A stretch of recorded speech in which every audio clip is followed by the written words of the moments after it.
तो हाँ भाई, सारा ने प्यार भरी राम राम। उम्मीद करूँ सारा बढ़िया होगा, मस्त होगा, बिंदास होगा। तो हमारी राजस्थान की ज्योग्राफी में जो टॉपिक चल रहा था उसका नाम है राजस्थान के उद्योग। हमारी एक क्लास हो चुकी है। पिछली क्लास में हमने सूती वस्त्र उद्योग, चीनी उद्योग, कांच उद्योग, सीमेंट उद्योग, उन उद्योग के बारे में पढ़ लिया था। आज अपन आगे जिस उद्योग के बारे में पढ़ रहे हैं उसका नाम है नमक उद्योग। नमक के बारे में तो आपने पढ़ा होगा। नमक का उत्पादन हम खारे पानी की झीलों से करते हैं। दो बातें हमने झीलों के अंदर पढ़ी है ना, वही सारी की सारी बातें किसके अंदर है? नमक उद्योग में है। खारे पानी की झीलें नागौर में है, डिडौना कुचामन में है।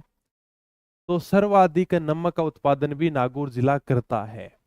ठीक है। ये भी आप देख लो, जहां पर खारे पानी की झीलें होंगी वहीं पर क्या होगा? नमक का उत्पादन होगा। वही आपका क्या है सर? नमक उद्योग है। तो राजस्थान में सर्वाधिक जो नमक का उत्पादन करता है वो नागौर करता है। नागौर के बाद में जोधपुर करता है, उसके बाद में आपका अजमेर करता है। ये मैंने आपके लिए बहुत ही प्यारी सी फोटो बनाई है। यहां पर मैंने नमक के ढेर लगा रखे हैं। तो ये क्या काम चल रहा है सर? नमक का काम चल रहा है। नमक का कारखाना लगा हुआ है, नमक की फैक्ट्री लगी हुई है। नमक विभाग का मुख्यालय कहां पर है? जयपुर के अंदर है। पूरे भारत के नमक विभाग का मुख्यालय जयपुर में है। आपको थोड़ा सा ध्यान रखना है, इसमें कोई भी बात समझाने वाली नहीं है। पीवाईक्यू में आराम से करवा दूंगा, ठीक है? इस टॉपिक के बाद में करवा दूंगा, ठीक है? थोड़े खनिज उद्योग, थोड़े से टॉपिक क्या, ये दोनों के दोनों याद करने वाले हैं, समझाने वाली चीजें कम है। जैसे अब आ गया भाई, बताओ का नमक विभाग का मुख्यालय कहां पर है? जयपुर में है। अब इसको आपको सीधा याद करना पड़ेगा। चले आगे। ठीक है भाई। Rajasthan state chemical works Didwana के अंदर है। ये बात हमने डीडवाना झील के अंदर पढ़ी थी। डीडवाना झील का जो नमक है वो खाने योग्य नहीं है। वहां पर फ्लोराइड की मात्रा ज्यादा मिलती है। नमक में क्या होता है? नमक के अंदर होता है सोडियम क्लोराइड, मतलब NaCl, सोडियम क्लोराइड। लेकिन यहां पर सोडियम क्लोराइड की जगह सोडियम सल्फेट है। और सोडियम सल्फेट का जो रासायनिक सूत्र होता है उसका नाम होता है Na2SO4। डीडवाना के अंदर जो खारे पानी की झील है उसके अंदर सोडियम क्लोराइड की जगह सोडियम सल्फेट पाया जाता है, Na2SO4 पाया जाता है। और इस सोडियम सल्फेट का उपयोग हम कागज और चमड़ा उद्योग में करते हैं। चमड़े को साफ करने के अंदर इसका उपयोग किया जाता है। इस सोडियम सल्फेट का सही ढंग से उपयोग करने के लिए राज्य सरकार ने यहाँ पर छोटी छोटी 3 यूनिट लगा रखी हैं, 3 इकाइयां लगा रखी हैं। उनके आपको केवल नाम याद रखने हैं। ओके। तो ये क्या है? राजकीय उपक्रम है, राज्य सरकार का उपक्रम है। हालांकि वैसे बाद में इसका निजीकरण कर दिया गया, लेकिन थोड़ा सा ध्यान रखना, ये राजकीय उपक्रम है। यहाँ कौन कौन सी 3 इकाइयां लगी हैं, केवल आपको नाम ध्यान रखने हैं। सोडियम सल्फेट संयंत्र है, सोडियम सल्फाइड संयंत्र है, और आयोडाइजेशन संयंत्र है। सोडियम सल्फाइड संयंत्र, सोडियम सल्फाइड का उपयोग चमड़ा उद्योग में कच्चे माल के रूप में किया जाता है। ये बात हमने डीडवाना झील के अंदर भी लिखी थी। सोडियम सल्फेट का उपयोग तुम क्या करोगे सर? चमड़ा उद्योग में करेंगे, कागज निर्माण में इसका उपयोग किया जाता है। तो वही बस मैंने बात लिख रखी है, सोडियम सल्फाइड का उपयोग चमड़ा उद्योग में कच्चे माल के रूप में किया जाता है। हाँ, सारा बढ़िया होगा, मस्त होगा, ठीक है? ओके। नॉर्मल सी बातें बताई है ये, क्योंकि ये बात हमने Rajasthan state chemical works Didwana झील हमने जो पढ़ी थी ना, उसके अंदर ये बात हमने पढ़ी थी। यहाँ पर 3 इकाइयां लगी हुई है। सोडियम सल्फेट संयंत्र, सोडियम सल्फाइड संयंत्र। सल्फाइड का उपयोग अपन चमड़ा उद्योग में करते हैं। ये मैंने बता दिया, इसका रासायनिक सूत्र ये होता है। आप सोडियम सल्फाइड का कट्टा भी देख सकते हो, हालांकि चाइना में इसका ज्यादा काम होता है। और आयोडाइजेशन संयंत्र, और इसी के साथ में आपका नमक उद्योग भी हो जाता है, कंप्लीट है। हाँ, तबीयत 2 दिन से खराब है, जुकाम हो रही है, ठीक है? तुम भी थोड़ा सा ध्यान रखना। गला नहीं लग रहा क्या? पानी पी लियो ठंडो, और फिर ठंडो पानी पीता ही क्या गड़ो बैठी हो एकदम ही, उसकी वजह से थोड़ा बहुत आपको लग रहा होगा। चले, तबीयत खराब हो चाहे फिर भी पढ़ाना तो पड़ेगा ना, काम तो करना पड़ेगा। तुम्हें भी तबीयत खराब हो तो भी तुम भी पढ़ाई किया करो। हाँ, चाइना की मतलब केवल उदाहरण दिया, चाइना में ज्यादा काम होता ही है। सोडियम सल्फेट का मैंने केवल एक कट्टा लगाया है तुम्हें दिखाने के लिए। चलो, तो आपका नमक उद्योग कंप्लीट हो गया है बस। ओके सर, अगला जो अपना उद्योग है उसका नाम है टायर उद्योग है। कल वाली क्लास में भी तो बताया था थोड़ा सा, क्या है कि ठंडा पानी पी लिया तो थोड़ा गला बैठ गया था। तो तुम भी थोड़ा सा ध्यान रखना, मौसम में परिवर्तन हो रहा है, कभी बारिश हो रही है, कभी गर्मी लगेगी, कभी सर्दी लगेगी। रजाई में एक पैर अंदर डालने का मन करेगा, एक पैर बाहर डालने का मन करेगा। अभी मौसम भी वही चल रहा है। या तो तुम बीमार कब होगे कि सर गर्मी जा रही है सर्दी आ रही है उसी समय बीमार होते हैं, जब सर्दी आ जाएगी फिर बीमार नहीं होंगे, जब सर्दी चली जाएगी गर्मी आएगी तब बीमार होते हैं। या तो आती सर्दी मारे या जाती सर्दी मारे, आपने कहने क्या करे ना। चलो भी, टायर उद्योग है। टायर उद्योग में आपको जेके टायर का कारखाना है वो ध्यान रखना है। ये कई बार एग्जाम में पूछा गया है। टायर ट्यूब से सवाल आ जाए तो आप कांकरोली करके आ जाना, बस सिंपल सा है, कर दोगे। तो जेके टायर का कारखाना कहां पर है? कांकरोली राजसमंद के अंदर है। ये आपका जेके टायर इसका कारखाना कांकरोली राजसमंद में है। आप देख लो भी जेके टायर, टायर देखिए आपने, ये देख लो आप टायर, जेके टायर, ठीक है। इसका कारखाना कहां पर है? कांकरोली राजसमंद में है। राजस्थान का सबसे बड़ा टायर कारखाना है ये। इसके अलावा ये थोड़ा ध्यान रख लेना, हालांकि आज तक कभी पूछा तो नहीं गया है एग्जाम में, जितनी बार भी पूछा गया है केवल ये पूछा गया है जेके टायर का कारखाना कहां पर है? कांकरोली राजसमंद में है। या फिर पूछ लेगा कि राजस्थान में टायर ट्यूब के लिए कौन सी जगह प्रसिद्ध है? तो राजस्थान में टायर ट्यूब के लिए कांकरोली है वो प्रसिद्ध है, वहीं पर इसका कारखाना लगा हुआ है। एक थोड़ा सा ये भी ध्यान रखना, श्री राम टायर कारखाना कोटा के अंदर है। आज तक कभी पूछा नहीं गया, फिर भी कभी पूछ ले तो बात अलग है। हो गया बस, टायर उद्योग आपका कंप्लीट है। उर्वरक उद्योग है। उर्वरक तो आप सब जानते होंगे, अपने खेतों में जो यूरिया खाद डाली जाती है वो ही उर्वरक खाद है। इसके कहां कहां पर कारखाने लगे हुए हैं वो अपने को याद रखने हैं। तो राजस्थान में उर्वरक कारखाने, सबसे पहले जो आपके सामने उर्वरक कारखाना दिख रहा है उसका नाम है Rashtriya chemicals and fertilisers limited, जो अपने चंदेरिया चित्तौड़गढ़ के अंदर है ये आपका। तो राजस्थान में उर्वरक कारखाने निम्न है। पहला है Rashtriya chemicals and fertilisers limited, जो कहां पर है? चित्तौड़गढ़ के चंदेरिया में है। यह आपका पहला कारखाना है जिसके आप फोटो भी देख सकते हो। ये केंद्र सरकार का उपक्रम है। केंद्र सरकार का मतलब है कि यह जो कारखाना है वो भारत सरकार के द्वारा चलाया जा रहा है। केंद्र सरकार का उपक्रम है, भारत सरकार के द्वारा चलाया जा रहा है। अभी मैं आगे लिखाऊंगा ये बात कि ये केंद्र सरकार का उपक्रम है। राजस्थान में पहला डीएपी खाद कारखाना है। डीएपी मतलब डाई अमोनियम फास्फेट। राजस्थान का पहला क्या है? डीएपी खाद कारखाना है। डीएपी का पूरा मतलब हो गया डाई अमोनियम फास्फेट। ये जो डीएपी खाद है हम पौधों में देते हैं। डीएपी खाद पौधों की जड़ों, फूलों, उनके फलों के विकास में सहायक होती है। आप अगर इस प्रकार से कभी कट्टा भी देखते हो कि डीएपी खाद का कट्टा लेकर आए हैं, इस प्रकार से छोटे छोटे पैकेट आते हैं जो डीएपी खाद के होते हैं। और यहाँ पर लिखा हुआ भी होगा, यानी कि for plant health and growth है, यहाँ पर छोटा सा लिखा हुआ, हालांकि तुम्हें दिखेगा नहीं कि ये जो डीएपी फर्टिलाइजर है, ये जो डीएपी खाद है किसके लिए है? फॉर प्लांट मतलब पौधों के लिए, हेल्थ एंड ग्रोथ है उनके स्वास्थ्य के लिए, उनकी सेहत के लिए और उनकी वृद्धि के लिए। तो ये डीएपी खाद होती है जो पौधों के अंदर छिड़की जाती है। तो इस डीएपी खाद का जो पहला कारखाना ना, ये अपने चंबल फर्टिलाइजर्स एंड केमिकल्स है, जो गड्डे पाने कोटा के अंदर है, सॉरी अपने चंदेरिया चित्तौड़गढ़ के अंदर है। ठीक है, रख लोगे ध्यान में। ठीक है sir, Rashtriya chemicals and fertilisers limited Chanderia Chittorgarh में है। ये अपना उत्तर भारत का कह सकते हैं, उत्तर भारत का भी ये पहला ही है और राजस्थान का भी पहला है। तो राजस्थान का पहला डीएपी खाद कारखाना है। चले आगे, नॉर्मल सी बात बताइए, बस कुछ भी नहीं है। राजस्थान का पहला डीएपी डाई अमोनियम फास्फेट खाद कारखाना है। डीएपी के बारे में मैंने तुम्हें बता दिया है, ये आप खाद देख सकते हो। तो उत्तर भारत का ये पहला है, अपने को राजस्थान का ध्यान रखना, तो राजस्थान का भी ये पहला खाद कारखाना है। चलो भी अगला जो अभी मैं बता रहा था, अगले जो कारखाने का नाम है उसका नाम है चंबल फर्टिलाइजर्स एंड केमिकल्स। ये अपने गड्डेपान कोटा के अंदर है। ये आप देख सकते हो कोटा वाले की फोटो। ये निजी क्षेत्र का है, मतलब प्राइवेट सेक्टर का है, पर्सनल व्यक्ति का है। और ये देश का सबसे बड़ा यूरिया खाद बनाने का संयंत्र है। देश का सबसे बड़ा यूरिया खाद बनाने का संयंत्र है, ये प्राइवेट व्यक्ति का है, निजी हाथों में है। Okay sir.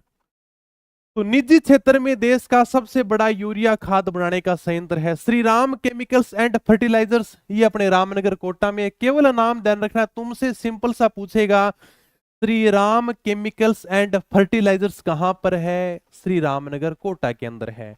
Rajasthan explosive and chemicals limited, ये कहां पर है? धौलपुर के अंदर है।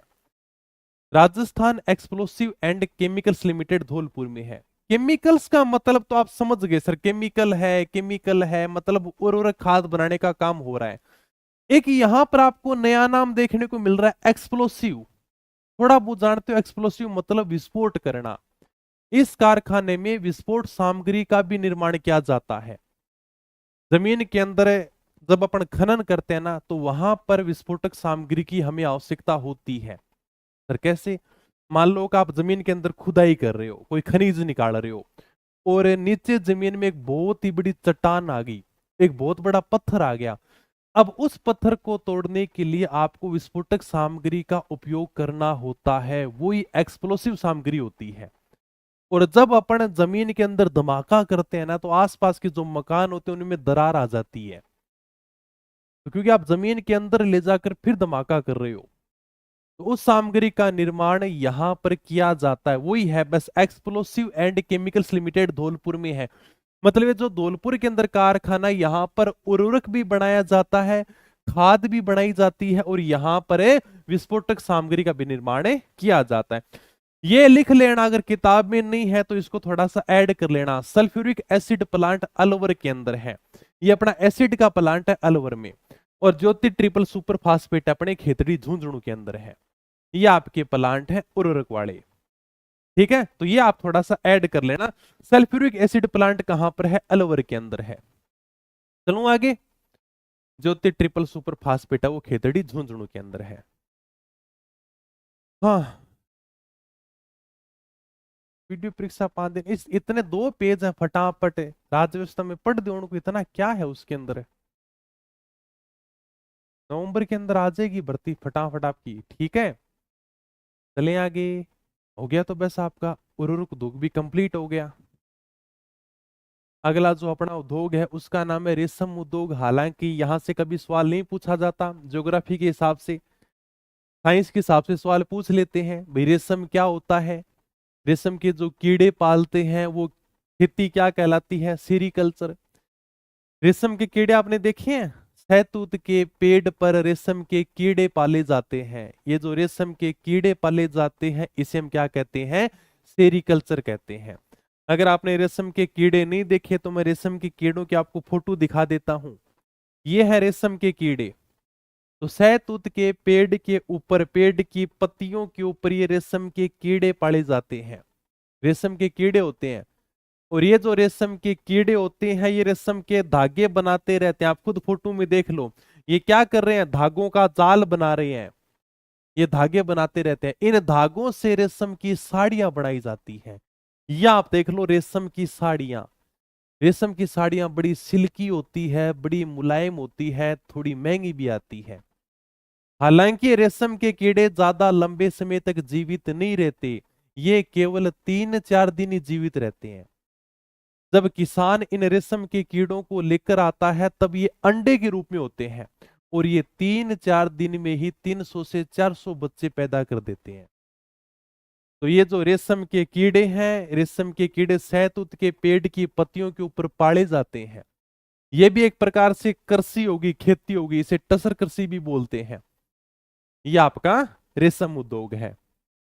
ठीक है, तो ये रेशम के कीड़े होते हैं ना, ये रेशम के धागे बनाने का काम करते हैं, जाल बुनने का काम करते हैं। बाद में इनको जाल को गर्म पानी से अलग किया जाता है, थोड़ी लंबी प्रोसेस है। और उसी रेशम के धागों से आपकी रेशम की साड़ियां बनाई जाती हैं, जो महिलाओं की फेवरेट साड़ियां हैं।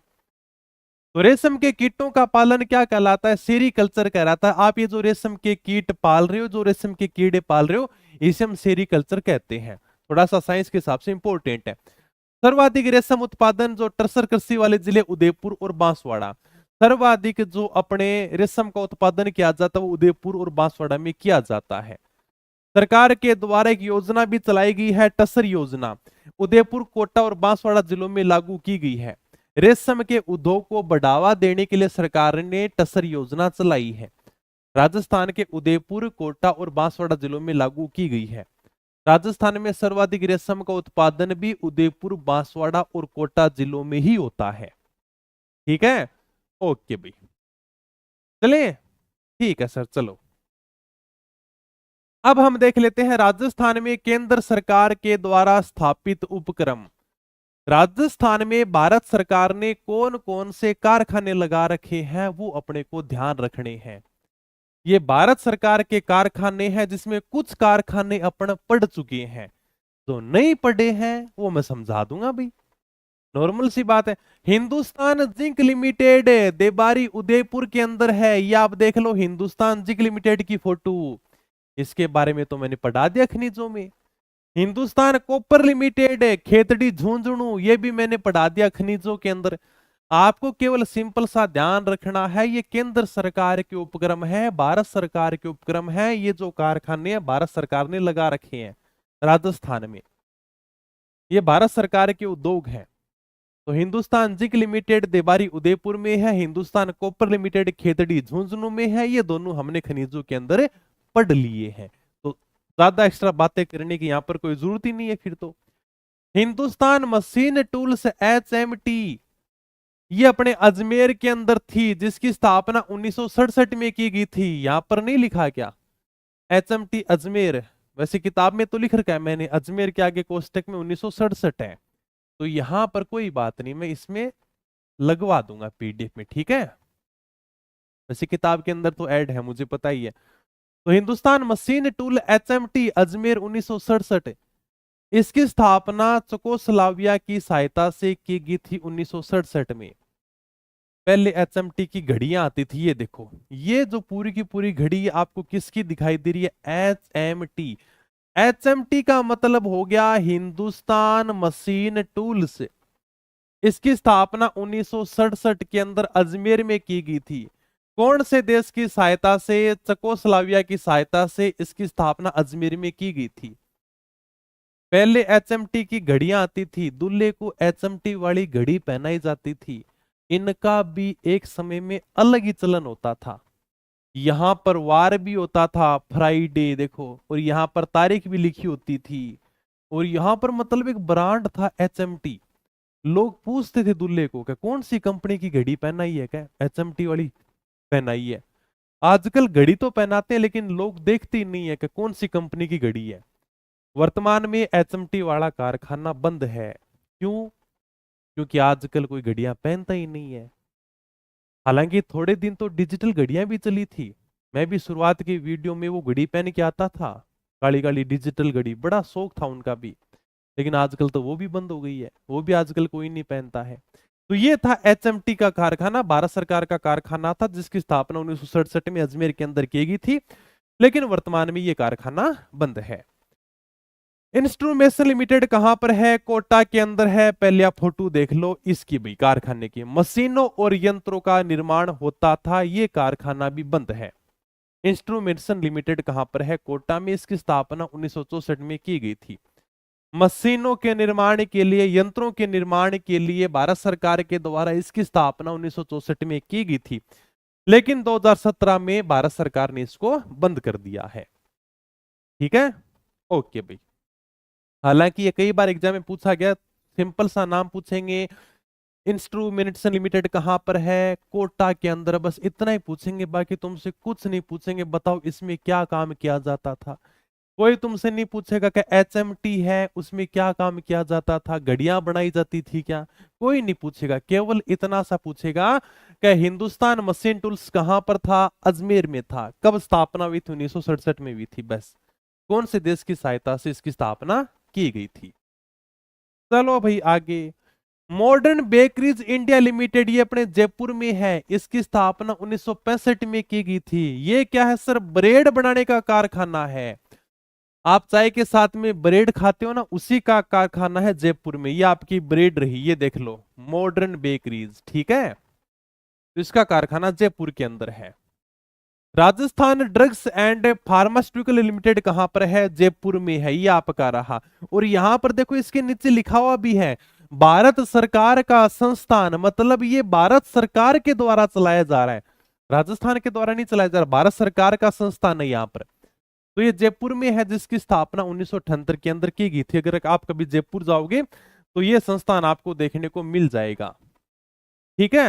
Rajasthan drugs and pharmaceutical limited Jaipur में। सर है क्या, देखो नाम से ही पता चल रहा है, फार्मा। फार्मा मतलब दवाइयां बनाने का काम किया जाता है। फार्मा का मतलब होता है कि रोगों के उपचार के लिए, उनकी रोकथाम के लिए दवाइयां बनाना। कोरोना के समय भी यहां पर दवाइयां बनाई गई थी। और ड्रग्स, ड्रग्स का मतलब होता है मादक पदार्थ। यार वो तो ड्रग्स ले रहा है, मादक पदार्थ ले रहा है। कुछ दवाइयों में ड्रग्स का उपयोग किया जाता है, इसके लिए भारत सरकार परमिशन देती है। तो ये कंपनी भारत सरकार का उपक्रम है, भारत सरकार का संस्थान है, ठीक है। अपने को इतना सा ध्यान रखना है, ये भारत सरकार के उपक्रम है, भारत सरकार के संस्थान है। Rashtriya chemicals and fertilisers limited Chanderia Chittorgarh में है, अभी मैंने पढ़ाया था। ये देख लो, अगर आप और भी दूर से फोटो देखना चाहो तो इसके आप देख ही सकते हो। अभी मैंने बताया था ना, भारत सरकार का उपक्रम है। ये देखो मैं अभी पढ़ा कर आया हूं तुमको, ये रहा Rashtriya chemicals and fertilisers limited Chanderia Chittorgarh. अगर नजदीक से फोटो देखो तो ये देख लो, और भाई दूर से देखो तो ये देख लो। तो ये भी क्या है, भारत सरकार का उपक्रम है, भारत सरकार का कारखाना है ये।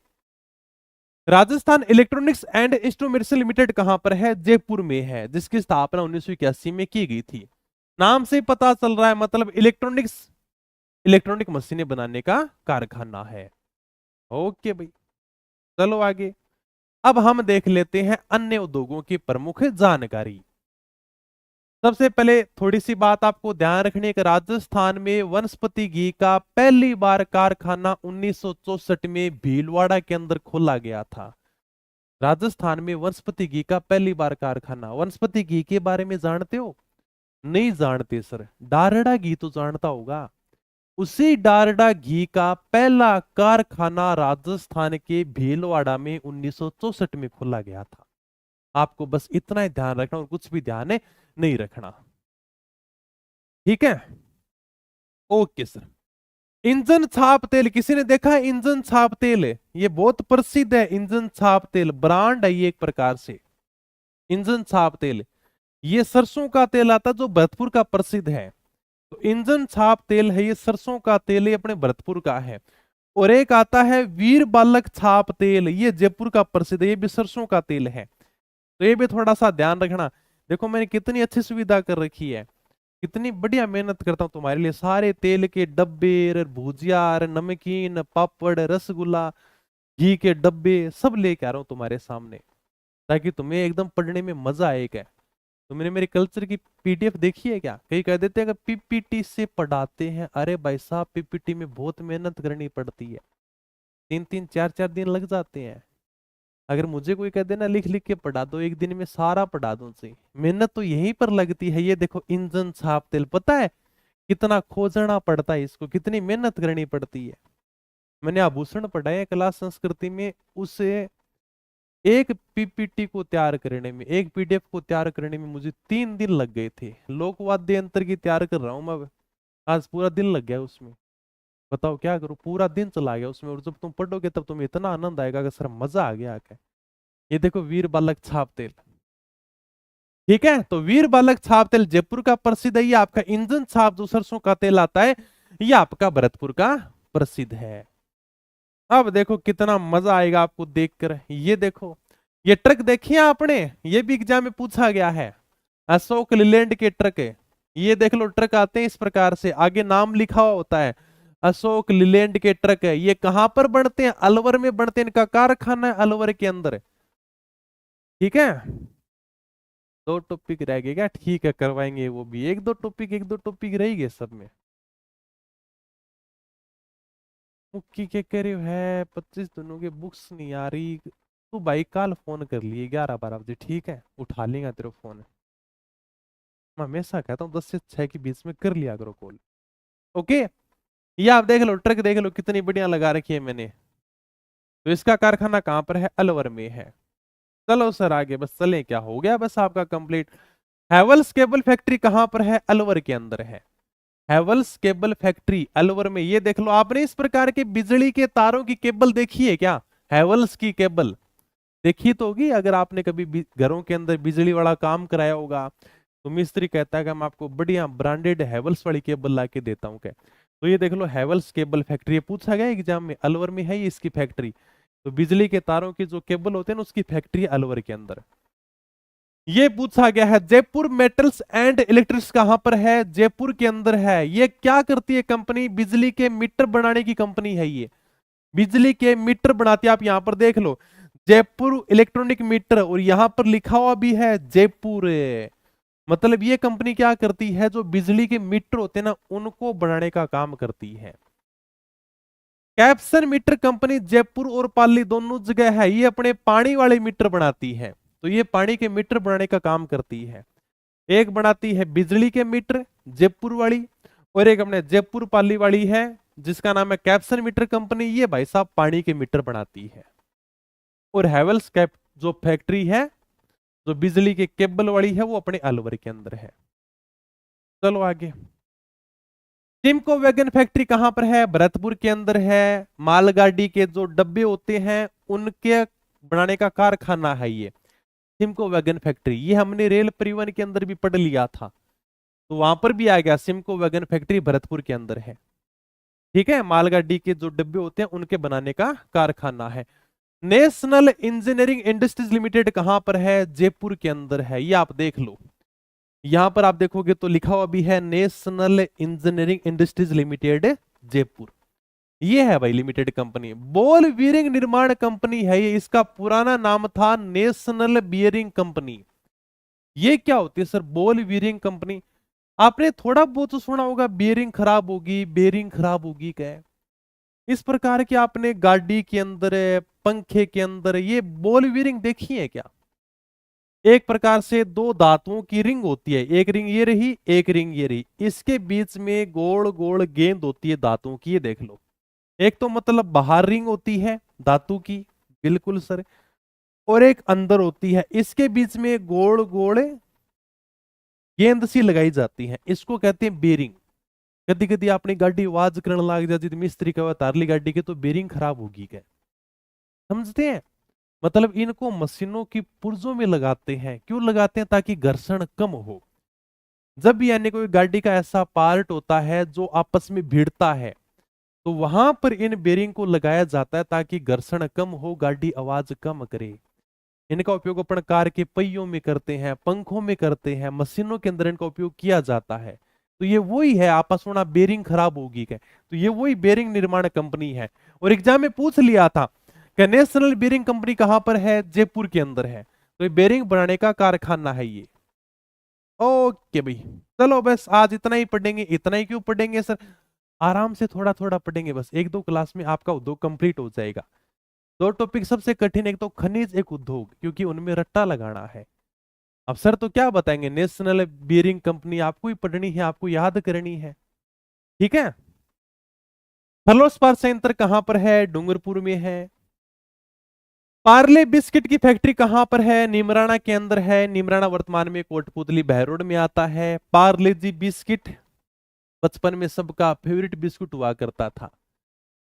ये 20 साल पहले भी 5 रुपए का आता था, आज भी ये 5 रुपए का आता है। कितनी महंगाई बढ़ गई सर, पहले भी 5 रुपए का आज भी 5 रुपए का, लेकिन इसकी साइज में बदलाव हो गया। पहले बड़ी साइज आती थी, आज छोटी सी साइज कर दी।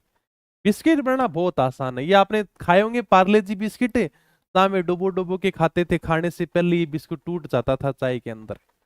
वही था ये पार्ले जी बिस्किट। बिस्किट में करना क्या है, मैदा लो, चीनी लो, दोनों का घोल बना लो, उस घोल को थोड़ा सा हल्का सा गर्म करो, वो घोल धीरे धीरे भूरे रंग का हो जाएगा, उसको निकालो, बिस्कुट की साइड में डाल दो, जो बिस्कुट के थोड़े से खांचे होते हैं उनके अंदर डाल दो, बस आपका बिस्कुट तैयार हो जाएगा। फिर इनमें पैक करो और बेच दो। ये मैदा ही होता है बिस्कुट, और क्या है। भुजिया पापड़ मुझे बताने की जरूरत नहीं है, भुजिया हो, पापड़ हो, रसगुल्ला हो, इनके लिए आपका बीकानेर फेमस है, तो ये तो बताने की जरूरत ही नहीं है।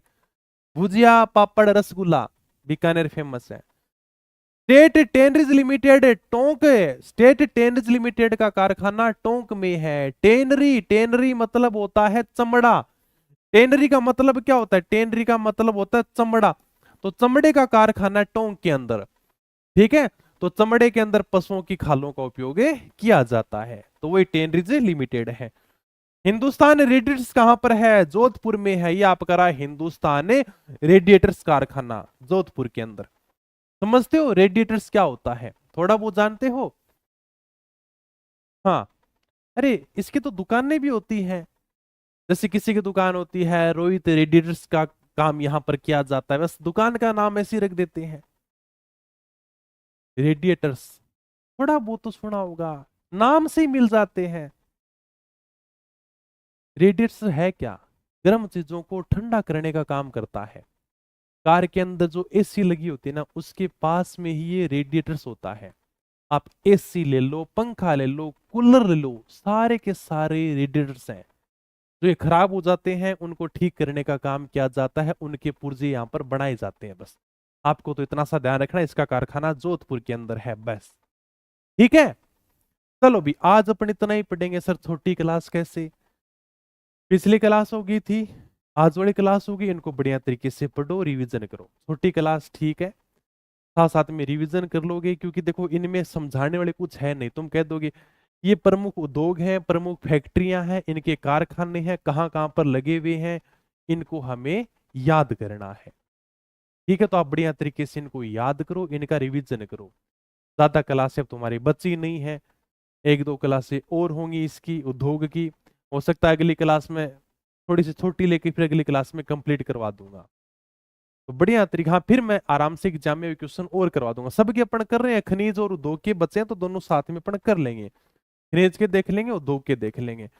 तो इनको बढ़िया तरीके से पढ़ना। हम फिर वापस कल नई क्लास में मिलेंगे, तब तक सभी को धन्यवाद, थैंक यू, जय हिंद, जय भारत।